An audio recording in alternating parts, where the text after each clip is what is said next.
Angibuyeli kwamlungu. Ngithi angibuyeli kwamlungu. Ilanga lingawacushwe zinkukhu. Ikamela lingangena embobeni yenalithi. I'm making a firm determination, a strong resolution that with or without affirmative action I will build my own mansion inshallah. Ngithi angibuyeli kwamlungu. Azilime ezitsheni Sibindo uyabulala Sibindo uyaphilisa principle yama-hustlers. Bazilisa ushave nopoison, imfundo useless just to keep us in the system. You speaking English fluently and you think you're better than Utemba because he went to level a high school eZola North. Drowning in debt, go to bed crying awutholi izikipha nalo share ufake pressure. Umama since elindele isithembiso wamthembisa sona ukuthi uzomakhela imansion. Bathi soyicela ivuthiwe. Mina ngithi ngizoyipheka ngiyiphake nginiphakele. Singaphela.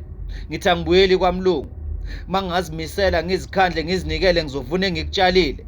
Ngenza imali yama-board of directors engingawazi ngivuka ngesikhathi sabo ngezinto ngendlela yabo ngifeza amaphupho abo. Ngithi angibuyeli kwamlungu. 12 years of schooling and some years of university just to be given i-desk ne-phone ne-computer ngabhuququda amakhaza ekhona. Ngithi angibuyeli kwamlungu. Izinkondlo zikashezi.